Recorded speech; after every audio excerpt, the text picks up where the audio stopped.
17வது அத்தியாயம். ஸ்ரீ குருப்யோ நமஹ. இப்போ இந்த சத்திரத்தில் 17வது அத்தியாயம் அத்வைத சித்தாந்தத்தில் என்ன சொல்லியிருக்குங்கிறத அதை பற்றி கொஞ்சம் சொல்கிறேன். 17வது அத்தியாயத்தில் இதுக்கு பேர் என்னென்னா ஸ்ரத்தாத்ரய விபாக யோகான்னு பேர். ஆரம்பத்திலேருந்து கடைசி வரையில் உபக்கிரமம் உபசம்ஹாரம் பார்த்தோன்னா ஸ்ரத்தாத்ரயம் விபாகம் பண்ணி இதில் நன்னா கொடுத்துருக்கு தெரியறது. நடுப்புற ஆகாரம், யஜ்ஞம், தபஸு, தானம் இதுகளுடைய திரைவித்தியத்தையும் இங்கே விளக்கிறார். இது விளக்க வேண்டிய அவசியம் என்ன வந்தது? பொதுவாக ஒன்று நாம் என்ன எடுத்துக்கணும்னு சொன்னால், இங்கே ராஜசம், தாமசம், சாத்விகம் அப்படின்னு விபாகம் பண்ணி கொடுக்குறாளே, அதில் சாத்விகம் உபாதேயம், சாத்விகத்தை நம்ம எடுத்துக்க வேண்டியது. ராஜசம் தாமசம் இது ரெண்டையும் வர்ஜனம் செய்வதற்காக சொல்கிறார். அதில் தாமசம் ரொம்பவும் வர்ஜிக்க வேண்டிய விஷயம். ரொம்ப முடியலேன்னு சொன்னால் வேணா ராஜசத்தில் இருக்கலாமோ என்னவோ. ஆனால் கிராஹ்யம் அப்படின்னு சொல்ல வேண்டியது சாத்விகம் மாத்திரம்தான். ஆக இது மூணும் தெரிஞ்சாதான் எது கிராஹ்யம் எது அக்ராஹ்யம்னு தெரியுங்கிறதுக்காக எல்லாத்துலேயுமே இப்போ ஆகாரத்துலேருந்து ஆரம்பித்து எல்லாத்துலேயுமே இந்த 3 திரைவித்தியம் சொல்லிட்டே வர. இது சொல்றதுக்கு ஒரு பீஜம் என்ன அப்படின்னு கேட்டால், போன அத்தியாயத்தில் எஸ் சாஸ்திர விதி முத்ஸ்ருஜ்ய வர்த்ததே காமகாரதா அப்படின்னு ஒரு வரி போட்டார். சாஸ்திர விதியும் உத்ஸ்ருஜ்ய, அதுக்கு கொஞ்சம் ஜாகிரதையாக வியாக்கியானம் பண்ண முடியா இருக்கு. சாஸ்திர விதி தெரிந்தும் அதை ஒத்துக்காமல் அதை விட்டுட்டு காமக்காரனாக தன்னுடைய இச்சைப்படி ஏதோ எவன் இருக்கிறானோ அப்படின்னு அர்த்தம் சொல்ல முடியா இருக்கு. சாஸ்திர விதி முத்ஸ்ருஜ்ய அப்படிங்கிற சப்தத்திலேருந்து நமக்கு என்ன கிடைக்கிறது? சாஸ்திரத்தை சொன்னத்தை விட்டுட்டான், அதை செய்யலை அப்படின்னு தெரியுது இல்லையா? இதை கேட்ட உடனே இன்னொன்று சந்தேகம் அர்ஜுனுக்கு கிளம்புறது. இந்த சந்தேகம் என்னன்னு கேட்டால், அர்ஜுன உவாச்சா, போன தடவை ஒன்றும் கேட்கவே இல்லை, பகவான் தான் ஆரம்பித்து சொன்னார் எல்லாம். இப்போ அர்ஜுனன் கேட்குறான், ஏ சாஸ்திர விதி முத்ஸ்ருஜ்ய யஜந்தே ஸ்ரத்தையான்விதாக தேஷாம் நிஷ்டாது கா கிருஷ்ண சத்வம் ஆஹோ ரஜஸ்தமஹா. இந்த பிரச்சனத்தில் பீஜம் இருக்கு. சாஸ்திர விதி முத்ஸ்ருஜ்யன்னு சொல்றச்சே ஏற்கனவே சொன்ன மாதிரியான சாஸ்திர விதியை விடுறது இங்கே இல்லை. ஏன்னா ஸ்ரத்தையா அன்விதாக யஜந்தே அப்படின்னு சொல்லியிருக்கார். சாஸ்திர விதியை சம்பூர்ணமாக வாண்டாம்னு தவிர்த்து அவ அனுஷ்டானம் பண்றவா ஸ்ரத்தையோடு அனுஷ்டானம் பண்ண முடியாது. ஆகையால அந்த மாதிரியான ஆசாமிகளை இங்க எடுத்துக்கல. அப்ப யாரை பத்தி சொல்றது அப்படின்னு கேட்டா, சாஸ்திரம் தெரியாததுனாலே இவ சாஸ்திரம் சொல்லப்படி செய்யறோங்கிறது இல்லை. ஆனா ஏதோ பெரியவாள் பண்றத பார்த்தோ இல்லை கேட்டோ பண்ணிட்டு இருக்கா. அந்த மாதிரி சமயத்தில் ஸ்ரத்தையா அனுஷ்டானம் பண்ணிட்டு இருக்கா. அப்படி இருக்கும்போது அவளுடைய அந்த ஸ்ரத்தையை நம்ம எதில் சேர்க்கணும்? தெய்வத்திலையா ஆசுரத்திலையா அப்படின்னு சந்தேகம் வரும். அந்த தெய்வம் ஆசுரம் அப்படின்னு 2ஆ பிரிக்கிறாலே, அதுல சாத்விகமான அம்சங்கள் எல்லாம் தெய்வத்துல சேரும், பாக்கி மற்றதுல சேரும் அப்படிங்கிறத புரிஞ்சுக்கலாம். இப்போ அர்ஜுனனுக்கு கிளம்பின சந்தேகம் என்னமோ, சில பேர் இப்படி இருக்கா லோகத்துல, அவளுக்கு சாஸ்திரம் தெரியாது, ஆனா நல்ல கர்மாக்களை பண்ணிட்டு இருக்கா, ஸ்ரத்தையோடு அனுஷ்டானம் பண்ணிட்டு இருக்கா, ஸ்ரத்தையா அனுஷ்டானம் பண்றா. இந்த ஸ்ரத்தையை நம்ம எதுல சேர்க்கணும்? இவாளை இதுல சேர்க்கிறதா அதுல சேர்க்கிறதா அப்படின்னு சந்தேகம் கேட்கறச்சையே பகவான் எப்படி பதில் சொல்லணுங்கிறத அர்ஜுனன் சூச்சனை பண்ணிவிடுறான். தேஷாம் நிஷ்டாது கா கிருஷ்ண சத்வம் ஆஹோ ரஜஹா ஆஹோ தமஹா. நீங்க இந்த 3ல பிரிச்சு இந்த இவாளை எதுல சேர்க்கறதுங்கிறத நீங்க சொல்லிக் கொடுங்க அப்படின்னு அர்ஜுனன் கேட்கிறான். இப்ப இதை அவர் வரிசையா சொல்றனா, இது இவாளுடைய ஸ்ரத்தை என்னங்கிறத இது சாத்விகம் அப்படின்னு நாம் நேரடியான பதில் சொல்ல முடியாது. அர்ஜுனன் கேட்ட இந்த கேள்விக்கு சுவாமி இந்த மாதிரி ஒருத்தர் பண்ணிட்டு இருந்தானா அது சாத்விக ஸ்ரத்தை அப்படின்னு பதில் சொல்லிட முடியாது. ஏன் அப்படின்னு கேட்டால் அது ராஜசமாக கூட இருக்கலாம், தாமசமாக கூட இருக்கலாம். ஆக இந்த கேள்விக்கு சரியான பதில் சொல்லணும்னு சொன்னால் சாத்விகமான ஸ்ரத்தை எப்படி இருக்கும், ராஜசம் எப்படி, தாமசம் எப்படிங்கிறத விவரணம் பண்ணினால் அப்புறம் இவ கண்டுபிடிச்சிக்கலாம். சாஸ்திரம் தெரியாமல் அனுஷ்டானம் பண்ணுறா அப்படின்னு சொன்னால் அந்த ஸ்ரத்தை சாத்விகமாகத்தான் இருக்கணும் அப்படின்னு சொல்ல முடியாது. அதனால அவன் கேட்டது பொதுவான கேள்வி கேட்டால் ஏ சாஸ்திர விதி முத்ரிஜ்ய யஜந்தே ஸ்ரத்தையா அன்விதாக. ஆக அந்த ஸ்ரத்தை எப்பேற்பட்டது, எப்படி இருந்தால் சாத்விகம், எப்படி இருந்தால் ராஜசம், எப்படி இருந்தால் தாமசங்கிறத நான் மேலே வளர்க்குறேன். அதுலேருந்து நீ புரிஞ்சுக்கோ. எல்லாருக்குமே அப்படித்தான் புரிஞ்சுக்கணுமே தவிர இவெல்லாம் ஸ்ரத்தையோட அனுஷ்டானம் பண்ணால் இப்படி தான் இருக்கும் அப்படின்னு ஒரு பதில் சொல்கிறதுக்கு இல்லை. அப்படிங்கிற காரணத்தினாலே மேற்கொண்டு இந்த ஸ்ரத்தா திரைவித்ய விவரணம் மேலே வருது. இதை தவிர்த்து அது கடைசியில் இருக்கு, திருப்பி வரேன். இதுல இதான் ஆரம்பம், ஸ்ரத்தையில ஆரம்பிக்கிறார். ஏத்தன் மத்தியில ஆகாரம், யஜ்யம், தபசு, தானம் இதையும் 3 விதமா எல்லாம் சொல்லிவிடுறார் போற போக்குல இதுவும் தேவைப்படுறது அப்படின்னு. இதுக்கு அப்புறம் கடைசியில ஒரு 2-3 ஸ்லோகம் இருக்கு இந்த அத்தியாயத்துல. அந்த 3 ஸ்லோகத்துல ஒரு விசேஷம் என்னன்னா, ஸ்ரத்தையாக நம்ம கர்மானுஷ்டானம் பண்றோம். அந்த கர்மானுஷ்டானத்துல வைகுண்யம் நமக்கே தெரியாம வந்துடும். தெரிஞ்சே நிறைய வருது, தெரியாம கூட நிறைய வரும். தெரிஞ்சு வந்தாலும் தெரியாத வந்தாலும் அந்த வைகுண்யத்தை நாம போக்கணும்னா, வைகுண்யம் இல்லாத அந்த கர்மா நமக்கு சாத்குண்யத்தை அடையணும் அப்படின்னு சொன்னா என்ன பண்ணணும்? அது ஒரு சுலபமான வழிதான், ஆனா தெரிஞ்சா நமக்கு உபயோகப்படும். ஓம் தத் சத் இது நிர்தேசா பிரம்மணஸ் திரிவித ஸ்மிருதா. அந்த ஓம் தத்து சத்து அப்படிங்கிற இந்த 3 சப்தம் இருக்கே பகவானுடைய பேரு. இந்த 3 சப்தத்தை உச்சாரணம் பண்ணினத்தினாலே செஞ்ச கர்மாவில் உள்ள வைகுண்யம் நிவர்த்தியாகி சாத்குண்யம் ஏற்படுது. அது ஒரு முக்கியமான விஷயம், சாதகனுக்கு ரொம்ப ரொம்ப வேணும். அதான் கர்மானுஷ்டானம். இப்போ எப்படி கிரமம்னு சொன்னால், பகவத்கீதையில ஆரம்பத்தில் சாதகனுக்கு கர்மனிஷ்டை தான். இந்த கர்மனிஷ்டையால் அவன் சித்தசுத்தி அடையணும். அது எப்போ அடையிறான், எந்த சமயம், எப்படி இருந்தால் சித்தசுத்தி வந்ததுங்கிறதுக்கு அடையாளங்கள்லாம் கீதையில சொல்லியிருக்கு. அதுக்கப்புறம் சொல்லலாம். அதுக்கப்புறம் அவன் ஆத்ம ஜானத்தை அடையணும். அதுக்கப்புறம் தன் நிஷ்டா, இங்கே அஷ்டாதசாத்தியாயத்தினுடைய விஷயத்துல ஞானத்துக்கும் ஞான நிஷ்டைக்கும் ஒரு சின்ன வித்தியாசம். என்ன வித்தியாசங்கிறத அங்கே வரைச்சு சொல்லலாம். ஆக அந்த ஆத்ம ஜான நிஷ்டாங்கிறது கொடுத்துன்னு சொன்னால் இதுக்கு மேலே அவனுக்கு தஸ்ய காரியம் ந வித்தியதை, இதோட அவன் கிருத்தகிருத்தியன் ஆயிடுறாங்கிறது அத்வைதப்படி கிரமம். ஆனால் ஆரம்பத்தில் கர்மயோகம்ங்கிறது கர்மானுஷ்டானம் இருக்கு இல்லையா, அந்த கர்மானுஷ்டானம் பண்ணுறச்ச நிறைய சிரமங்கள் இருக்கு. அதில் பல வைகுண்யம் வர்றதுக்கு நிறைய சான்ஸ் இருக்கு. அப்படி இருக்கும்போது அதை சாத்குண்யமாக்கிறதுக்கு உண்டான வழி அதுவும் இந்த அத்தியாயத்தில் கடைசியில் சொல்றார். கடைசி இதில் பார்த்தோம்னு சொன்னால் ஸ்ரத்தையோடு இந்த காரியங்கள்லாம் செய்யணும். ஸ்ரத்தை இல்லைன்னு சொன்னால் பண்ணின பேர் வேஸ்ட்டு. அஸ்ரத்தையா ஹுதம் தத்தம் அப்படிங்கிற இந்த ஸ்லோகத்தில் நீ என்ன காரியம் பண்ணாலும் ஸ்ரத்தை இல்லாட்டா அந்த கர்மா ஒன்றுக்கும் பிரயோஜனம் இல்லை அப்படின்னு சொல்லி முடிக்கிறார். இதுதான் இதனுடைய சங்கேபம். ஸ்ரத்தை இல்லாட்டா அவனுடைய கர்மா ஒன்றுக்கும் பிரயோஜனம் இல்லைன்னு சொன்னாரோ இல்லையோ, ஸ்ரத்தை இல்லாட்டா தியானமே வராதுன்னு முன்னாடியே சொல்லியிருக்கார் ஆரம்பத்திலேயே. தத்வித்தி பிரணிபாத்தேன பரிப்பிரஷ்னேன சேவையா உபதேக்ஷந்தி தே ஞானம் ஞானின தத்துவதர்ஷினா. ஞானத்தை அடையணும் அப்படின்னு சொன்னால் அந்த ஞானிகள் கிட்ட போய் தான் அடையணும். அப்போ அவகிட்ட சிஷ்யவிருத்தியா இவன் போகணும்.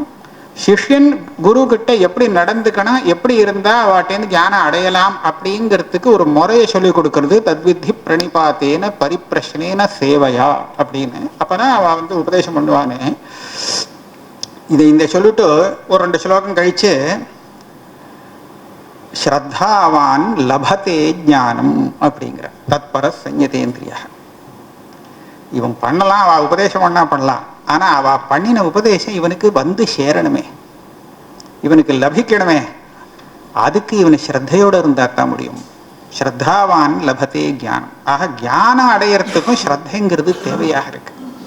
ஸ்ரத்தைங்கிறது வெளியில தெரியக்கூடிய விஷயம் இல்லை. ஆனா தத்வித்தி பிரணிபாத்தேன பரிப்பிரச்சனைன அப்படின்னு சொன்னா இதெல்லாம் வெளியில தெரியக்கூடிய விஷயமா இருக்கு. அவன் நமஸ்காரம் பண்றாங்கிறது எல்லாரும் 4 பேர் பார்க்கலாம், அவன் கேள்வி கேட்கறாங்கிறது பார்க்கலாம், அவன் சுசுரூஷை பண்றாங்கிறது 4 பேருக்கு தெரியக்கூடியதாக இருக்கு. ஆனா ஸ்ரத்தை இருக்கா இல்லையாங்கிறது அவனுக்கு மாத்திரம்தான் தெரியுமே தவிர இன்னொருத்தனுக்கு தெரியாது. ஆக ஞானங்கிறது ஆந்தரமாக உள்ள வரத்துக்கு ரொம்ப அந்தரங்க சாதனமா இருக்கக்கூடியது ஸ்ரத்தை.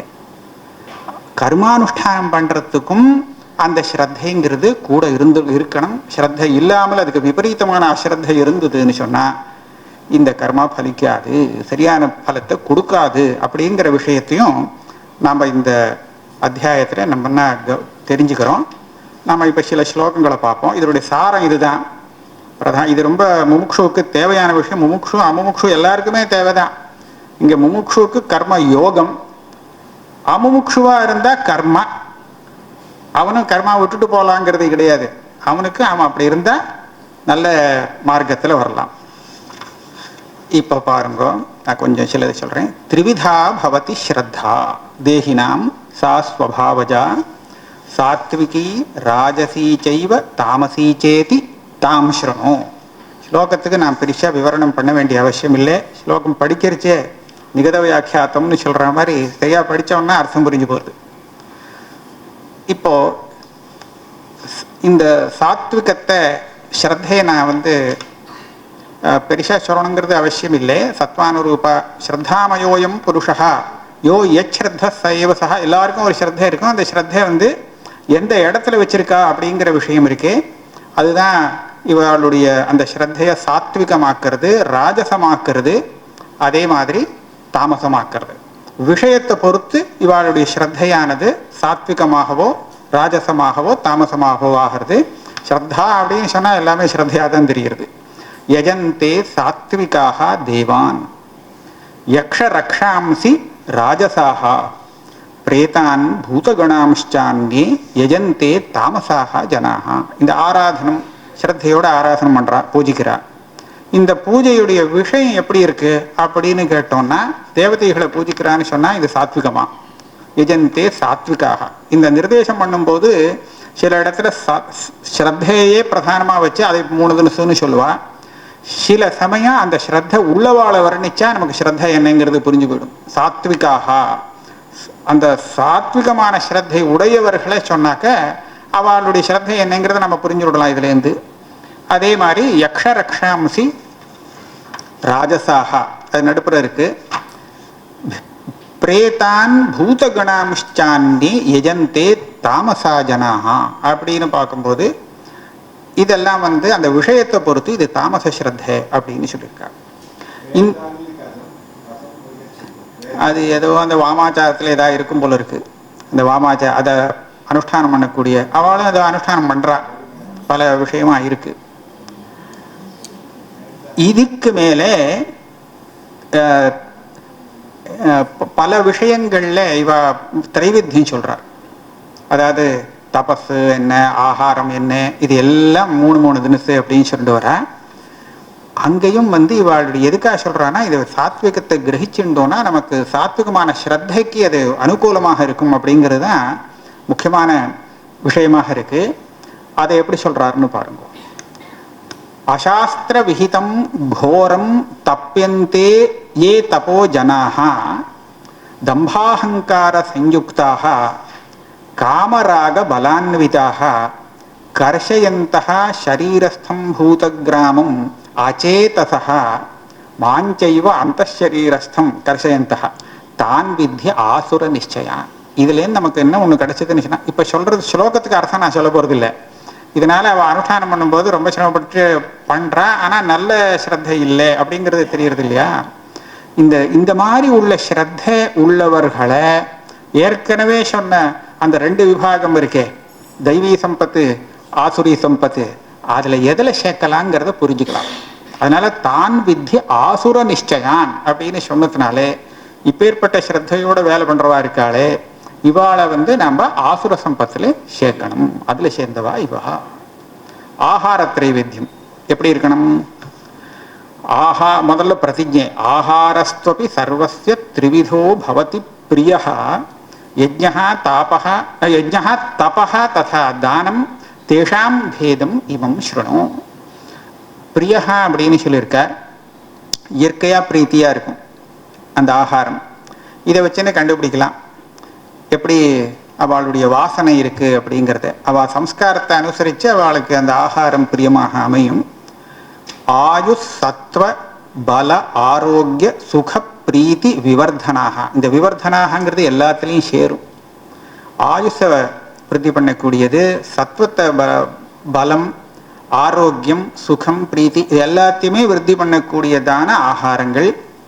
ரஸ்யாக ஸ்னிக்தாக ஸ்திராக ஹிருத்யாக ஆகாரா சாத்விக பிரியாக. இந்த மாதிரி இருந்தால் அது நல்ல ஆகாரமா. என்ன கேட்டால் இது சாத்விக ஆகாரமா இல்லையான்னு கண்டுபிடிக்கிறதுக்கு இவ்வளவு விசேஷணத்தை வச்சுன்னு நம்ம கண்டுபிடிக்க முடியாது. ஆனால் மேற்கொண்டு ராஜசம் தாமசம் சொல்ல போகிறாரு. அதை வச்சுன்னு பார்த்தோம்னா நம்ம பண்ணுறது சாத்விகமா இல்லையான்னு கண்டுபிடிக்கிறதுக்கு ஒரு சுலபமான உபாயம்.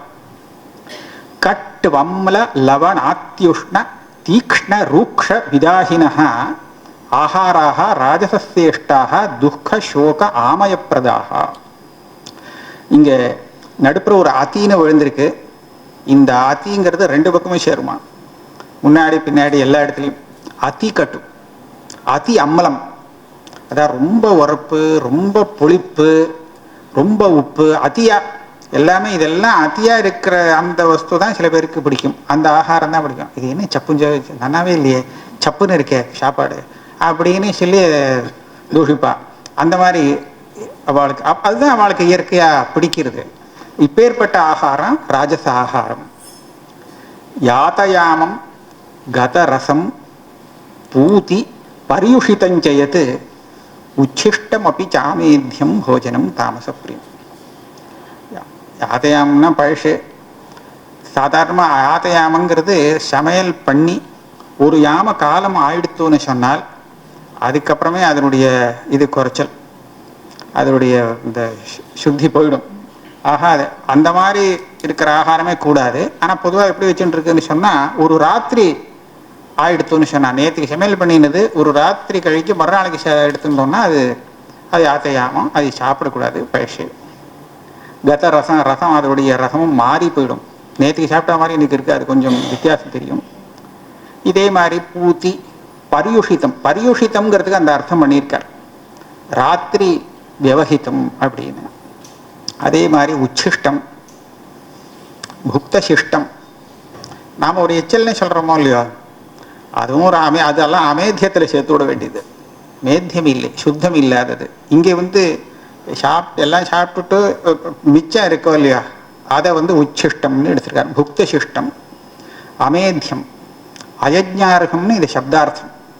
யாகத்துக்கு எடுத்துக்க வேண்டிய அளவுக்கு அதுக்கு சுத்தி இல்லாதது, அப்பேற்பட்ட வஸ்து அமேத்தியம். நம்ம பொதுவாக எடுத்துக்கலாம், அதாவது அசுத்தமானது அப்படிங்கிற அர்த்தம் எடுத்துக்கலாம். இது தாமச பிரியம்னு போட்டிருக்கா. சரி, இந்த ஆகாரம் விட்டுருவோம். அடுத்தது யாகங்கள்.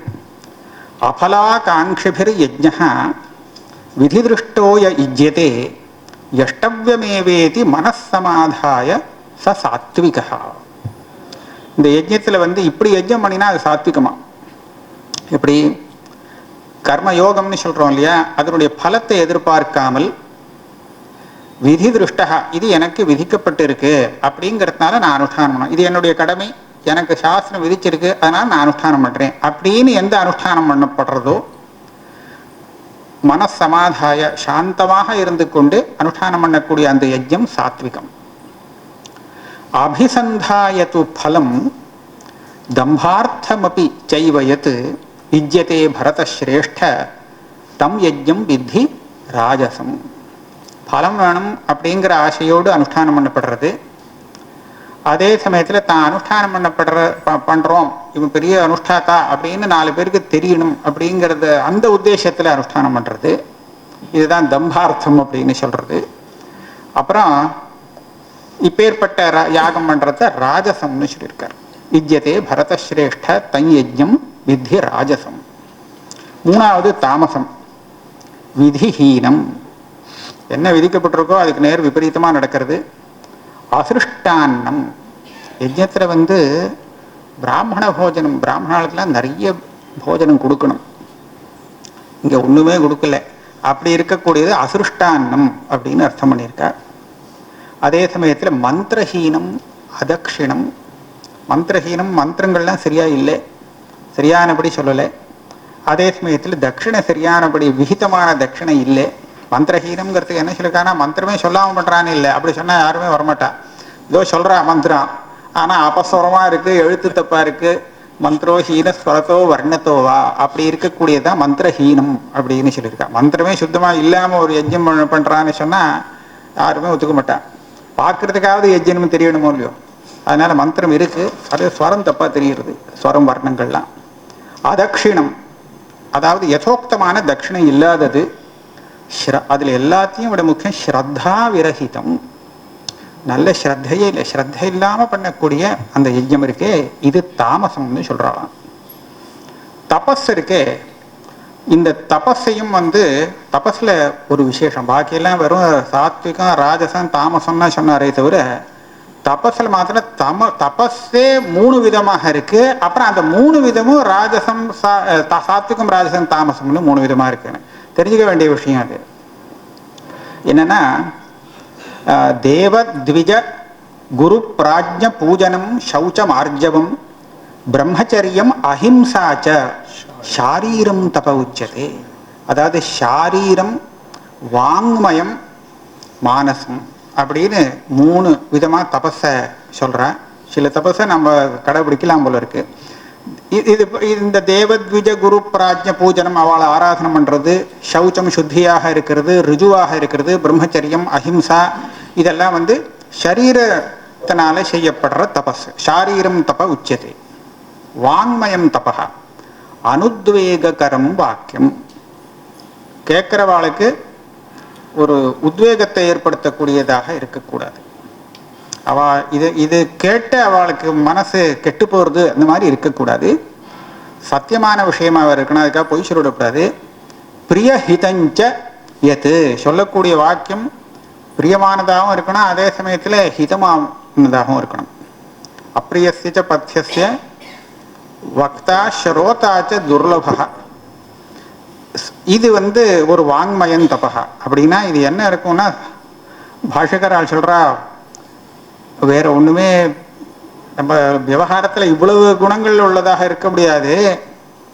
சாந்தோ பவவத்ஸ, நீ சாந்தமாக இரு, உனக்கு ஸ்ரேயசு கிடைக்கும் அப்படிங்கிற அந்த வாக்கியங்கள் இருக்கே, இதுதான் வாங்மயம் தபகான்னு சொல்லலாம்னு.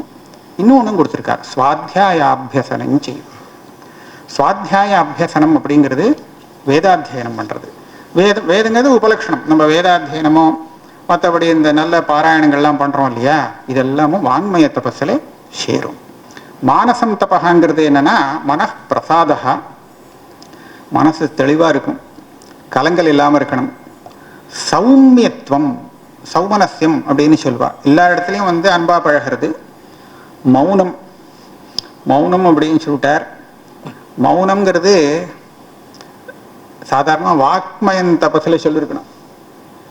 வாக்கால பேசாமல் இருக்கிறது தானே மௌனம் இல்லையா? மௌனம்னு சொன்னால் பேசாமல் இருக்கிறது அப்படின்னா அது வாக்மய தபஸில் வரணுமே கேட்டா இல்லை. வாயால் பேசாமல் இருந்தாலும் மனசில் பேச்சு ஓடிண்டே இருக்குமா, அது இல்லாமல் இருக்கணும். இப்போ காஷ்ட மௌனம்னு பெரியவாள்லாம் சொல்லுவா. காஷ்ட மௌனம், கட்டையை போல, அப்படின்னா உள்ளுக்குள்ளேயே பேசிட்டு இருக்கிறது கூட இல்லை. வையாக்கரனாலாம் சொல்றா, இந்த மானசமான நம்ம புஸ்தகம் படிக்கிறோமோ இல்லையோ, அங்க கூட உள்ள உச்சாரணம் இருக்கு அப்படின்னு. ஆமா, இப்ப வாக்குலயே பல விதங்கள்லாம் இருக்கிறதுனாலே புஸ்தகம் படிக்கிறச்ச நம்ம உச்சாரணம் இருக்கா இல்லையா, வாய் மூடிட்டு படிக்கிறோம், ஆனா அங்க உள்ள உச்சாரணம் இருக்கு, சூக்ஷ்மமான உச்சாரணம் இருக்கு, அங்க ஒரு பேச்சு இருக்கு. ஆக மனசுல மௌனம் வேணும். அதை சொல்ற என்ன மௌனம் ஆத்ம வினிகிரகா, மனசை கட்டுப்படுத்தி வச்சுக்கிறது, இதுதான் ஆத்ம வினிகிரகா. பாவ சம்சுத்தி, விவகாரத்திலே சுத்தமான மனசோட விவகாரம் பண்ணிடுறது, காப்பட்டியம் இல்லாத விவகாரம், நிஷ்கப்பட்டமான விவகாரம், இதுதான் மானச தபகா. இங்க பாருங்க, பாஹ்ய விவகாரம் கூட மானச தபஸில் சேர்த்திருக்கார். வாக்கு எல்லாமே. ஏன்னா மனசுத்தி பூர்வகமா அது நடக்கணும். அதனால அதையும் மானச தபஸ்ல தான் சேர்த்திருக்காரு. இந்த 3 விதமான தபஸ் இருக்கே, இதை அனுஷ்டானம் பண்றதுல 3 விதம், திருப்பியும் சாத்விகம் ராஜசம் தாமசம்னு வந்து சேர்றது. ஸ்ரத்தையா பரயா தப்தம் தபஸ்தத்து திரிவிதம் நரைஹி அபலாகாங்கிபிர் யுக்தைஹி சாத்விகம் பரிச்சக்ஷதே. இதுக்கு நான் வியாக்கியானம் பண்ண வேண்டிய அவசியம் இல்லை. சாதாரணமாகவே இது சாத்விகம்னா எப்படின்னு தெரிஞ்சு போகும். அடுத்தது அதான், ராஜசம் தாமசம் தெரிஞ்சா சாத்விகம் என்னன்னு தெரிஞ்சு போயிடும். சத்கார மான பூஜார்த்தம் தபஹா தம்பேன செய்வயத்து கிரியத்தே ததிஹ புரோக்தம் ராஜசம் ஜலம் அத்ருவம். நம்மளை இந்த மாதிரி நம்ம நடந்துட்டோம்னா 4 பேர் நமக்கு மரியாதை தருவா அப்படிங்கிற உத்தேசத்தினால இவன் அதே அனுஷ்டானம் பண்ணான்னு சொன்னா 4 பேர் என்னை வந்து பெரியவன்னு நினைச்சுக்கணும், வசதியா நினைச்சுக்கணும் அப்படிங்கிற அபிப்பிராயத்துல பண்ணினா இது வந்து ராஜசம். இது வந்து நல்ல பலத்தை கொடுக்கும்னு சொல்ல முடியாது, ஒரு ஆனா பலத்தை கொடுக்கும், அது அனித்தியமான பலத்தை கொடுக்கும். மூடகிராஹேண ஆத்மனோயத் பீடையா கிரியத்தே தபா. இந்த தபஸெல்லாம் பண்ணும்போது நம்ம சரீரத்துக்கு அதிகமான கிளேசத்தை கொடுத்துண்டு அனுஷ்டானம் பண்றது. இது ராஜசம் கூட இல்லை, ரொம்ப அதிகமான சிரமத்தை கொடுத்துட்டு பண்ணினாலும், இன்னொருத்தம் வந்து கெட்டு போகணும் அப்படிங்கிறதுக்காக இதை அனுஷ்டானம் பண்ணாலும் அது தாமசம் உதாகிருதம். ஆக அது வர்ஜனமானும் கூடவே கூடாது. அதுக்கப்புறம் தானம், அதுவும் அதை நான் இப்போ சொல்லலை, டைம் குறைச்சலாக இருக்கு. ஓம் தத்சதிதி நிர்தேசோ பிரம்மண திரிவித ஸ்மிருதா பிராமணாஸ்தேன வேதாச்ச யஜ்ஞாச்ச விஹிதா புரா. 23வது ஸ்லோகம். இது எதுக்காக சொல்லியிருக்காருன்னா, யஜ்ஞம் தானம் தபஸ் இதெல்லாம் சாத்விகமாக நம்ம அனுஷ்டானம் பண்ணும் காலத்திலே அதில் வரக்கூடிய தப்புகள், நடுப்புற அனுஷ்டானத்தில் வரக்கூடிய தப்புகள்னால ஒரு வைகுண்யம் ஏற்படுமே, அந்த வைகுண்யத்தை போக்கி சாத்குண்யத்தை ஏற்படுவதற்கு பண்ணிக்கிறதுக்காக ஒரு உபாயம். அது என்னதுன்னா 3 சப்தங்கள். நிர்தேசங்கிறது இங்கே சப்தம். அதாவது ஓங்காரம் ஒன்று, தத்துன்னு ஒரு பதம், சத்துன்னு இன்னொரு பதம். இந்த 3 பதம் சேர்த்து இந்த 3 பதத்துக்கும் உள்ள விசேஷத்தை சொல்றார். இந்த சப்தங்களை வச்சுட்டு என்னென்ன பண்ணினார், ஆரம்ப காலத்திலே சிருஷ்டி ஆரம்ப காலத்திலேருந்து இருக்கு, இது மூலமாகத்தான் வேதங்கள் வந்தது, யஜ்ஞங்கள் வந்தது அப்படிலாம் சொல்லி, இப்பவும் அந்த ஓங்காரத்தை வச்சுதான் எல்லாம் நடக்கிறது அப்படிங்கிறத பேரை சொன்னார். தஸ்மாத் ஓமித்யுதாகிருத்திய யஜ்ஞதான தபக்ரியாக பிரவர்த்தந்தே விதானோக்தாக சததம் பிரம்மவாதினான். தைத்திரிய உபனிஷத்துல ஓமிதி பிரம்மா அப்படின்னு ஆரம்பிச்சு ஒரு அனுவாக்கமே இருக்கு, எல்லாமே ஓங்காரத்துல தான் நடக்கிறது அப்படின்னு. அது ஒரு விசேஷம். அதுக்கு இந்த தத்து அப்படிங்கிற பதத்துக்கு ஒரு விசேஷம் கொடுத்திருக்கார். ததிதி அனபிசந்தாய பலம் யஜ்ஞ தபக்ரியாக தானக்கிரியாச்ச விவிதாக கிரியந்தே மோட்சகாங்கிபி. இதுலேருந்து ஒன்று தெரியுது, இந்த தற்சப்தம் சர்வநாம தற்சப்தம் இல்லையோ. நம்ம தற்சப்தம் ஒன்று சர்வநாம கணத்தில் வரும், சஹா தவுத்தே, அந்த தத்து இல்லை இந்த தற்சப்தம் அப்படின்னு தெரியுது. இதுக்கு அர்த்தம் என்னன்னா பலாபி பிரம்மவாச்சகமா சப்தம். அதனால தத்துவம் அப்படிங்கிற இடத்துல, தத்துவதர்சினகாங்கிற இடத்துல இந்த தற்சப்தத்திலேருந்து அதை எடுக்கிறார். உபதேக்ஷந்தி தே ஜானம் ஜானின தத்துவதர்சினா. தத்துவதர்சினகாங்கிறதுல இந்த தத்தை எடுத்துக்கணும். தஸ்ய பாவஸ்தத்துவம் வர்ணம் அது அந்த இது இல்லைன்னு தெரிகிறது. ஆமா ஆமா அப்படியே நாங்கள் வியாக்கியானம் பண்ணியிருக்கேன். ஆக இது வந்து இந்த சப்தம் வந்து விசேஷமான அந்த சமயத்துல நம்ம பிரயோகம் பண்றோம். எது நிஷ்காமமாக அனுஷ்டானம் பண்றது, தர்மத்தை அனுஷ்டானம் பண்றது. இது எங்க போய் பரிவசானமாகும்னா மோட்சகாங்கிபின்னு போட்டிருக்கார். ஒரு ஆச்சாரியால் அடிக்கடி சொல்றது உண்டு, இங்க மோட்சகாங்கிபின்னு சொல்லியிருக்கார், அனபிசந்தாய பலம்னு வேற சொல்லியிருக்கே அப்படின்னு. விரோதம் இல்லை. ஏன்னா இந்த காரியத்தினால நமக்கு அந்த பலம் வரணும் அப்படின்னு ஆசைப்பட்டு பண்ணினா அதை உத்தேசித்து பண்ணக்கூடியதாக ஆகும். மோட்சங்க ஆக கர்மாவுக்கு என்ன பலமோ அந்த பலத்தை எதிர்பார்த்துன்னு பண்ணல, மோட்சத்துக்காக பண்றா. மோட்சங்கிறது பரிவசானமாகும். அதை வந்து ஆசைப்பட்டு பலமாக சொல்றதுக்கே இல்லை. பலம்ங்கிறதுக்கே பல்கு தயா லீயத்தே இது பலம்னு சொல்லியிருக்கார். எது வந்துட்டு அழிஞ்சு போறதோ அதுதான் பலம். இது அப்படி இல்லை, இது நம்மளுடைய சொரூபமா இருக்கிறதுனாலே இது அப்படி இல்லை. அதனால மோட்சகாங்கிபி சொல்லலாம், இது பலாபிசந்தானம் இல்லை அப்படின்னு வச்சுக்கலாம். அதுக்கப்புறம் சத் சப்தம், சத்பாவே சாதுபாவே ச சதித்தேதத் பிரயுஜ்ய. சத்துன்னு சொன்னாலே அது நல்லதுன்னு தெரியறது இல்லையா. சத் சத்துன்னு சேர்த்தா சஜ்ஜனாக, எந்த இடத்துலையும் சத்து சேர்த்தோம்னா அது நல்லது அப்படிங்கிறது நமக்கு தெரியுது. பிரசஸ்தே கர்மணி ததா சச்சப்த பார்த்த யுஜ்யதே. ஆக இந்த 3 சப்தமும் ரொம்ப உசத்தியா இருக்கு. நல்ல காரியம் பண்ற வாழ்க்கெல்லாம் நல்ல சத் சப்தம் சொல்றோம். அதுக்கப்புறம் கர்ம செய்வ ததர்த்தீயம் சதித்தேவ அபிதீயதே. ததர்த்தீயம் அப்படின்னு சொல்லி ஏற்கனவே யஜ்ஞார்த்தாத் கர்மணோன்யத்திர லோகோயம் கர்மபந்தனா, பகவதர்ப்பணமாக எந்த ஒரு கர்ம பண்றோமோ அது எல்லாமே சத்து சப்தத்தினால வாச்சியமாகும். அதனால இந்த 3 சப்தங்களை நம்ம உச்சாரணம் பண்றதுனாலே நாம் செஞ்ச கர்மாவுக்கு சாத்குண்யம் ஏற்படுறது.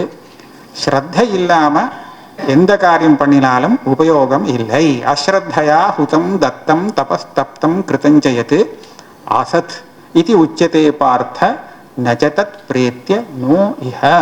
அது இஹலோகத்துக்கும் உபயோகம் இல்லை, பரலோகத்துக்கும் உபயோகம் இல்லை. இதுதான் 17வது அத்தியாயம்.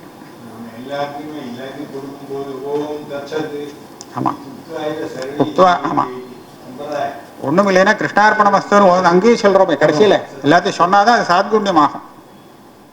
இப்போ 17வது அத்தியாயம் அதனுடைய சாரத்தை சாஸ்திரிகள் சொல்லிட்டார். இதே தான் அசாஸ்திர விஹிதமாக இருக்கிற கர்மா நிஷ்பலம், அது அர்ஜுனனுக்கு தெரியாது. ஆனால்